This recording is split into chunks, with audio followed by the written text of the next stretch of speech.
Let me give you a story from my own background. I lived 15 years in Nigeria, from 1961 to 1976. I was building a group of companies.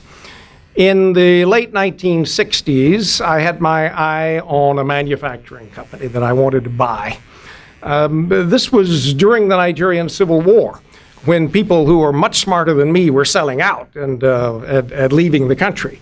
The business that I was looking at was owned by a Syrian family, and it was a company that had been losing money every year since it was established, creating a lot of discontent with the minority shareholders and the staff and so forth.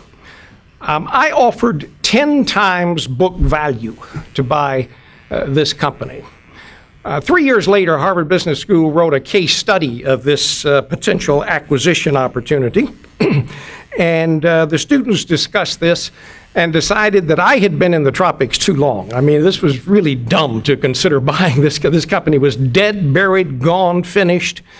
I had the pleasure of coming down to the front of the class and saying, after they had taken a unanimous vote not to buy this business, I came down and said, not only did we buy it, but we paid off all of its debts in the first year and generous dividends to me and minority shareholders for years thereafter. How did we do it? Is it a miracle? No, we simply bought imported raw materials at world market prices rather than excessive prices. The previous family had been overpricing imports for the purpose of creating a kickback that would be paid to them out of the country. We didn't do that. We bought at normal world market prices, made our profits in Nigeria, paid our taxes, triple the size of the business, and it was all great fun. Experiences like that convinced me that what I was seeing in the business of economic development deviated quite significantly from what most people were thinking about in terms of economic development. So after 35 years in the business world, I segued into the think tank community, wrote a book on this subject matter, and have been involved in addressing these issues ever since. This is the reality with which we deal.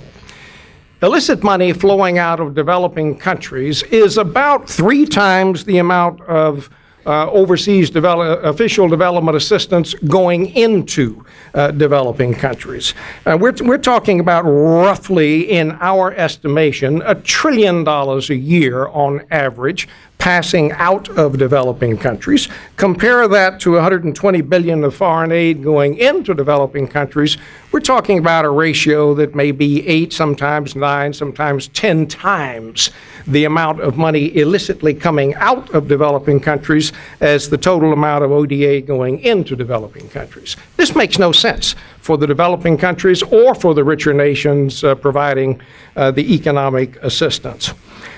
Illicit money is money that is illegally earned, illegally transferred, or illegally utilized. If it breaks laws in its origin, movement, or use, it merits the label.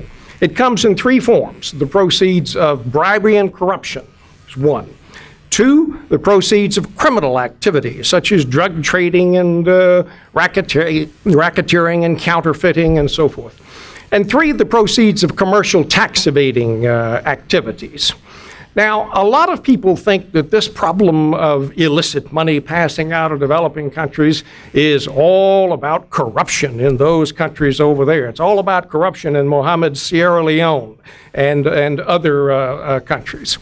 In our analysis, in the cross-border flow of illicit money, I'm not talking about what takes place within the country, but in the cross-border flow of money.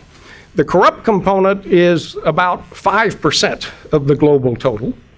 The criminal component is about 30 to 35% of the global total.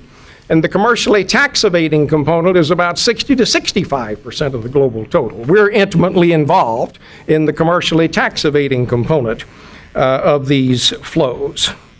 Now, we utilize two economic models in developing these estimates. And we do a global analysis, we do regional analyses, and we do country analyses.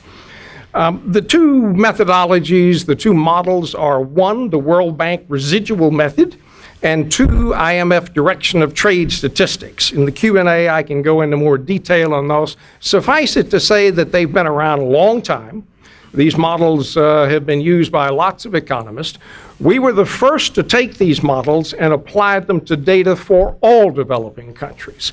But we didn't invent this methodology. We simply adapted it to looking much, much more deeply into what's going on in the developing countries. We think that our estimates are conservative because our estimates are based entirely on what governments file with the World Bank and the IMF. This leaves out all of smuggling. All criminal activity is not covered in this. It leaves out certain forms of trade mispricing. It leaves out the cross-border flow of cash. It leaves out any of the calculation of the mispricing of intangibles.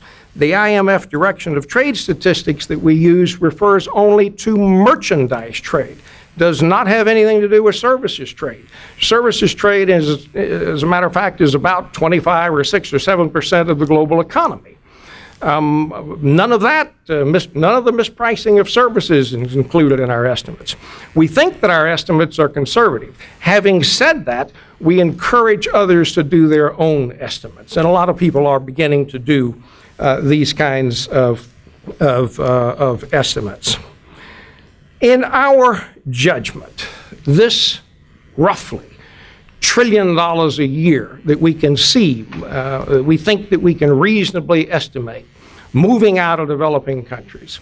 In our judgment, this is the most damaging economic condition hurting the global poor. Now, obviously, I'm drawing a distinction between economic conditions and political or environmental conditions. But among economic conditions, we don't know of anything so harmful to the global poor as this movement of roughly $1 trillion a year out of their economies. It drains hard currency reserves, heightens inflation, reduces tax collection, cancels investment, and undermines free trade. It has its greatest impact on the global poor. What you have here are two bar charts depicting the two usual ways of measuring global income, or that is the two usual bases upon which global income is estimated. One is on the basis of currency exchange rates, and the other is on the basis of purchasing power parity. In each bar chart, each color represents 20% of the world's population. Look at how much of global income flows to the top 20% of the world's population, and how little of global income is available to the bottom 80% of the world's population. Whichever measure you use, we're talking about some 70 to 90% of global income flowing to the top 20%, leaving only 10 to 30% of income for the bottom 80% of the world's population. I want you to understand something. The flow of illicit money across borders is essentially motivated by the desire to move money from the bottom to the top, out of the hands of the 80% into the hands of the 20%, out of the countries where 80% of the world's population lives into the countries where 20% of the world's population lives. This is essentially the motivation driving this process. Okay, how does this money flow? It's facilitated by a global shadow financial system which we in the West created. This was not a system that was created by people who live in the countries out of which the money comes. It was created by those of us who live in the countries into which the money arrives. This system was developed and expanded over the last 50 years. There were a handful of elements of this system more than 50 years ago, but the great acceleration to develop the global shadow financial system took off 50 years, or about 50 years ago, for two reasons. In the decade of the 1960s. The 1960s was the decade of independence. Between the late 1950s and the end of the 1960s, 48 countries gained their independence around the world. So decolonization was a factor in driving the global shadow financial system. Secondly, it was the spread of multinational corporations around the world that took off in the 1960s and is continued today. For those two reasons, decolonization and the spread of multinationals, the 1960s marked the takeoff point in this structure. So the global shadow financial system now comprises tax havens. When I started in business in the early 1960s, there were about 4 or 5 tax havens around the world. There are now more than 60 around the world. Most tax havens function as secrecy jurisdictions, meaning that these are places where you can set up corporations behind nominees and trustees such that no one knows who owns the businesses. These disguised corporations number in the millions and millions around the world, more of them in the United States than in any other country. Anonymous trust accounts, fake foundations, falsified pricing of imports and exports is by far the most frequently used part of this structure. We created this system primarily for the purpose of moving flight capital and tax evading money across borders. Now, can anything be done about this, or is this just the reality of the way the world has come to work and there's nothing we can do about it? 2 points when we begin to talk about what can be done about it and how this may feed into the Millennium Development Goals. 2 points. First of all, the goal is to curtail this money, not to try to stop it altogether. That would require draconian measures, would not be acceptable. Curtailing it can be done with some straightforward steps that we can talk about. Secondly, curtailing the flow of illicit money across borders is a two-way street. It's not just the responsibility of the countries out of which the money comes. It's even more the responsibility of those of us who live in the countries where the money arrives. The overarching answer to this problem is greater transparency in the global financial system. That's something that I would hope that could be built into the new Millennium Development Goals, commitments to greater financial transparency. What does this mean? Give you 2 or 3 elements of what this could consist of. Number one, know who owns the entities with which you're dealing. This, in the terminology, is referred to as beneficial ownership.